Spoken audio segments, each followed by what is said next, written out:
বঙ্গবন্ধু শেখ মুজিবুর রহমানের অসমাপ্ত আত্মজীবনী। একজন মানুষ হিসেবে আমি সমগ্র মানবজাতি নিয়ে ভাবি। একজন বাঙালি হিসেবে বাঙালিদের মধ্যে সম্পর্কিত সব কিছু আমাকে গভীরভাবে ভাবায়।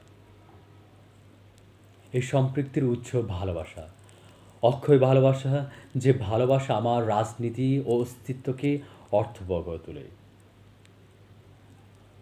2004 সালে গ্রেনেড হামলার পর শেখ হাসিনার কাছে কিছু ছেঁড়াপাটা কাগজ আসে। তিনি এই কাগজগুলো দেখতে পেয়ে বোঝেন যে এটা তার বাবার হাতের লেখা। তখন তিনি, শেখ রেহানা, বেবি মওদুদ, শামসুজ্জামান, সালাউদ্দিন মিলি এগুলো আস্তে আস্তে এগুলোকে একটা পাণ্ডুলিপিতে রূপ দেওয়ার চেষ্টা করেন। বঙ্গবন্ধু অসমাপ্ত আত্মজীবনী প্রকাশিত হয় ইউনিভার্সিটি প্রেস লিমিটেড ইপিএল থেকে 2012 সালে। এই আত্মজীবনীতে পরতে পরতে আছে বঙ্গবন্ধুর শৈশব থেকে যৌবন, যৌবন থেকে তিনি কীভাবে তার সংগ্রাম, এদেশের মানুষের মুক্তির জন্য কী করেছেন, এদেশের মানুষ কেমন ছিল, সাম্প্রদায়িক রাজনীতি, দাঙ্গা, প্রত্যেকটা জিনিস ফুটে উঠেছে এই অসমাপ্ত আত্মজীবনীতে। একদিন তার বন্ধুরা এসে বলল জেল গেটে, লেখো না তোমার আত্মজীবনী, কাজে লাগতে পারে। একদিন রেনু জেল গেটে এসে বলল আমাকে, বসে তো আছো, লেখো না তোমার জীবনী। রেনু 4টা খাতা দিয়ে গেল। তখন আমি প্রদুত্তরে বললাম, এমন কি করছি যে লিখতে হবে? কিছুই তো করতে পারিনি। আর আমার লেখা কি মানুষের কোনো উপকারে আসবে? শুধু এতটুকু বলতে পারে, নীতি নৈতিকতার জন্য কখনো আপোস করিনি। হঠাৎ একদিন ঢাকা কেন্দ্রীয় কারাগারে বারান্দায় বাইরে আকাশের দিকে তাকিয়ে ভাবলাম, কি করে আমার সাথে সোহরাওয়ার্দীর দেখা হলো, কি করে তার সান্নিধ্য পেলাম, তার থেকে কীভাবে রাজনীতি শিখলাম, কত না স্নেহ করতেন আমাকে তিনি। বঙ্গবন্ধুর অসমাপ্ত আত্মজীবনীতে আছে বাংলার ইতিহাসের প্রত্যেকটা দিক। সেখানে আছে সাম্প্রদায়িক দাঙ্গা, কলকাতা, নোয়াখালী, আদমজী দাঙ্গা, ডাকা দাঙ্গা, যে দাঙ্গায় শত শত মানুষ মারা গিয়েছে। এই সাম্প্রদায়িকতার বিষ বাষ্প ছড়িয়ে দিয়েছে ব্রিটিশ শাসকরা। তিনি তার অসমাপ্ত আত্মজীবনীতে স্পষ্টভাবে কথা বলেছেন যে দাঙ্গায় শত শত মানুষ মারা গিয়েছে। আদমজী দাঙ্গায় তিনি দাঙ্গা প্রতিরোধ কমিটির আহ্বায়ক হয়ে সে দাঙ্গা বন্ধ করার জন্য আপ্রাণ চেষ্টা করেন। বঙ্গবন্ধু শেখ মুজিবুর রহমান তার অসমাপ্ত আত্মজীবনীতে এই উপমহাদেশে যে সাম্প্রদায়িকতার বিষ বাষ্প ছড়িয়ে দিয়েছিল ব্রিটিশরা, তা বিভিন্ন জায়গায় তিনি স্পষ্টভাবে উল্লেখ করেন। 1952 সালে মহান 21 ফেব্রুয়ারি আন্দোলনে ছাত্র সমাজের উপর গুলি করার পর পাকিস্তানি শাসক গোষ্ঠী বলে যে কলকাতা থেকে নাকি হিন্দু ছাত্ররা পায়জামা পাঞ্জাবে বসে আন্দোলন করেছে। তিনি খুব দুঃখের সাথে বলেছিলেন যে সাম্প্রদায়িক পাকিস্তানের জন্য একজন ক্ষুদ্র কর্মী হিসেবে আন্দোলন করেছে, সে পাকিস্তানে আর বাঙালি মুসলমানরা নির্যাতিত নিষ্পেষিত। সেই পাকিস্তান আমল থেকে এখনও পর্যন্ত যে কোনো ইস্যুতে ভারত ও ইসলামের যুদ্ধ তোলা হয়, যে ইসলাম থাকবে না, ধর্ম থাকবে না।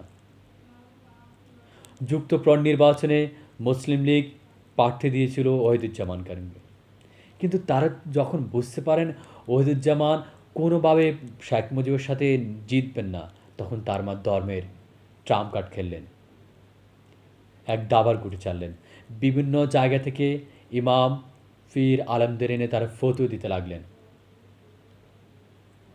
চরমনায় ফির, শস্যনায় ফির এক ধর্মসভা ডেকে ফতোয়া দিলেন যে শেখ মুজিবকে ভোট দিলে ইসলাম থাকবে না, ধর্ম থাকবে না। কিন্তু বাংলার সাধারণ ধর্মপ্রিয় মানুষ আমাকে ভোট দিয়ে তার দাঁত ভাঙা জবাব দিয়েছে। যুক্তফ্রন্ট নির্বাচনে বঙ্গবন্ধু গণসংযোগ যখন গেলেন তখন এক বৃদ্ধ মহিলা তার সাথে দেখা করার জন্য ঘণ্টার পর ঘণ্টা রাস্তায় বসে আছে।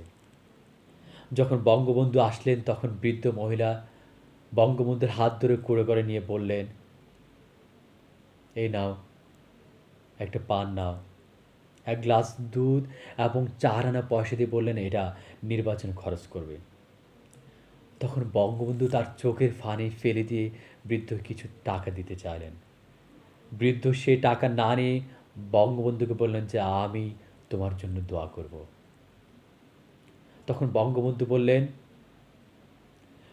মানুষকে আমি কখনো ধোঁকা দিতে পারবো না যে বাংলার মানুষ আমাকে নিঃস্বার্থভাবে ভালোবাসে।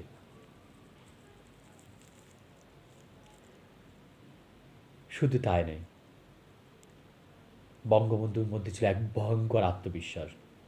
যে বঙ্গবন্ধু রাজনীতি শিখেছেন হোসেন শহীদ সোহরাওয়ার্দী থেকে, যিনি তাকে প্রচণ্ড বিশ্বাস করতেন, প্রচণ্ড ভালোবাসতেন, প্রচণ্ড শ্রদ্ধা করতেন।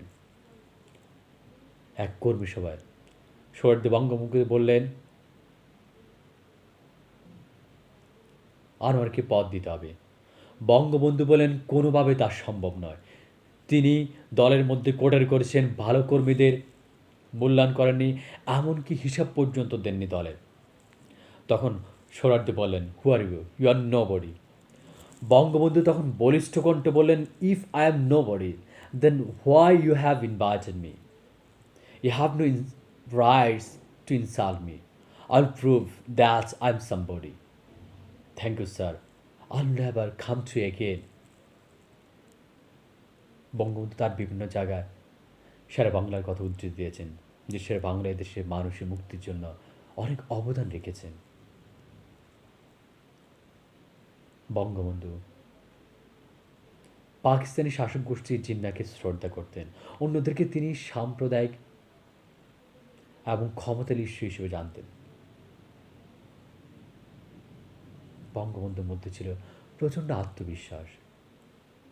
তিনি তার অসমাপ্ত আত্মজীবনী পড়তে পড়তে এদেশের মানুষের কথা বলেছেন। তিনি তার পরিবারকে সময় দিতে পারেন নাই, তা উল্লেখ করেছেন তার অসমাপ্ত আত্মজীবনীতে।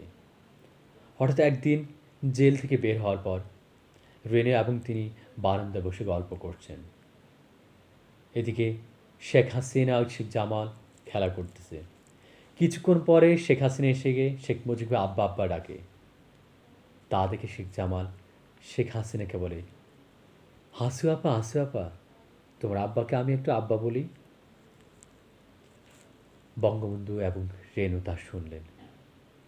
তখন তার মধ্যে প্রচণ্ড একটা করুণ আর্তনাদ বেজে উঠল, যে তার নিজের সন্তান অনেকদিন না দেখে তাকে ভুলে গিয়েছে। তখন তিনি লিখলেন যে একজন রাজনৈতিক কর্মীকে অন্যায়ভাবে জেলে বন্দি রাখা কত বড় অন্যায়, তা শাসক গোষ্ঠী কখনো বুঝবে না।